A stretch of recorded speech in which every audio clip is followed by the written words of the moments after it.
Jimmy's Restaurant on 217 South Street in Morristown, New Jersey, does not look very much like a stereotypical haunted house. It isn't in a state of irreversible disrepair, no loose shutters clatter in the winds, no dead trees grow on its yard, and its wall corners display no cobwebs. In fact, Jimmy's, a former colonial home converted into a restaurant, is actually quite presentable. The restaurant is one of Morristown's finer dining establishments, offering quality fare to locals and tourists alike. But there is a trace of something sinister in the pleasant environment of the establishment's dining room. Patrons and employees have often been startled by the feeling of an ice-cold hand on the shoulder. Others have heard rapid footfalls coming from an area where no one stands. And then there are those nights when just under the dining room music, a low, painful moan can be heard, drifting through the restaurant's rooms. Although it is barely audible, it still sends shivers up the spines of those who are able to discern the mournful sound. Originally built by colonial patriarch John Sayre in 1749, the house was passed down through the Sayre family without event until May 11, 1833. When a gruesome tragedy turned into home to one of the New Jersey's most infamous houses.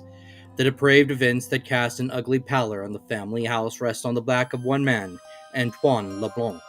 Leblanc had immigrated from the West Indies and had also lived in Germany.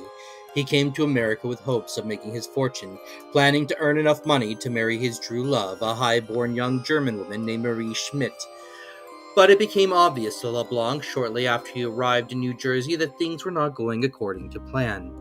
Finding work as a hired hand for the Sayre family, he was dismayed to discover that the meager pay he received for his labor barely covered his lodging.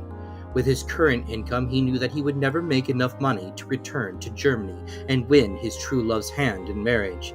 To add insult to injury, his junior position in the household meant that he took orders from everyone, including young Phoebe, a housekeeper almost a decade his junior. Quickly growing desperate, LeBlanc hatched an evil scheme to get the money he needed. If he couldn't earn the cash, he would steal it. On a dark, moonless spring evening, the Sayers' hired help turned on his employers. Surprising Samuel Sayre in the stables, he crushed the poor man's skull with a shovel. LeBlanc then made his way into the house and killed Mrs. Sayre and young Phoebe in their beds. Next, he packed away every precious family possession he could find and stole away into the night with a bag of misappropriated goods. He did not make it far. The villagers quickly learned of the horrible crimes committed in the Sayre home and pursued the murderer. They eventually caught up with him in a roadside bar where LeBlanc was resting over a mug of beer.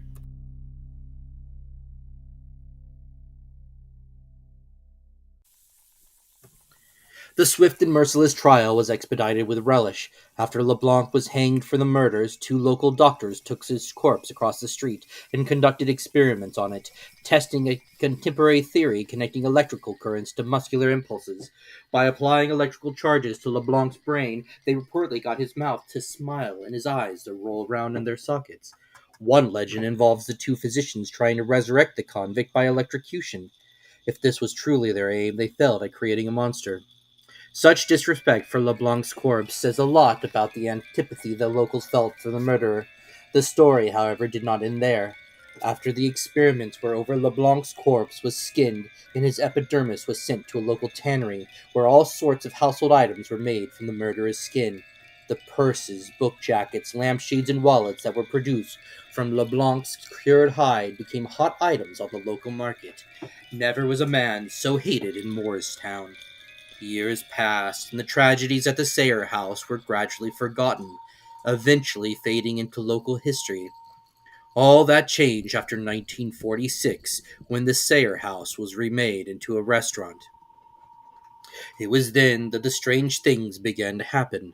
Service staff heard harsh whispers close to their ears as they tried to take orders from customers.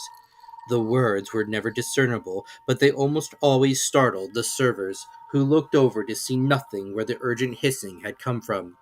Inexplicable drafts frequently wafted through the restaurant. At closing time, more than one staff member refused to be left alone in the restaurant after hearing footfalls from invisible feet running across the second floor. These occurrences continued until a fire ravaged the building in 1957. It was rebuilt as the Wedgwood Inn shortly after, but it quickly became apparent that the fire had not purged any of the spirits that resided there. The ghostly activity continued even after the restaurant changed hands. Whether it was called the Society Hill Restaurant, Argyle's, or Phoebe's, outlandish occurrences continued to be reported. Doors were seen opening and closing by themselves, lights would switch on and off, seemingly of their own accord, and employees became wary of the basement after one bartender saw a lit candle moving through the cellar with no one holding it. When the restaurant was still called Phoebe's, named after the Sayers slain housekeeper, several waitresses had eerie encounters with a mirror in what was once Phoebe's room. On numerous occasions, an entirely alien person appeared in the looking glass. She was a pale young woman with blonde hair who stared blankly out of the mirror. At the sight of this startling reflection, more than one waitress let a tray stacked with glasses crash to the floor. Based on these sightings, it has been assumed that the spirit haunting Sayre House is that of Phoebe, the family's erstwhile servant. But some psychics who have investigated the building claim to have felt a virulent anger emanating from some of the rooms. They are of the opinion that innocent Phoebe, who was killed in her sleep, would not generate such powerful energy. In other words, the spirit is more likely that of Antoine Leblanc. Perhaps he is still angry about his inability to return to Germany, or the great distance between him and his beloved.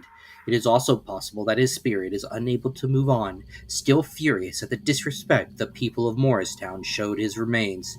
Regardless of the ghostly activity, the owners of Jimmy's restaurant continue to operate their establishment. In fact, the spirits in Sayre House seem to add something to a dining experience in the bistro, where customers are treated to a fine meal and an interesting slice of New Jersey's history.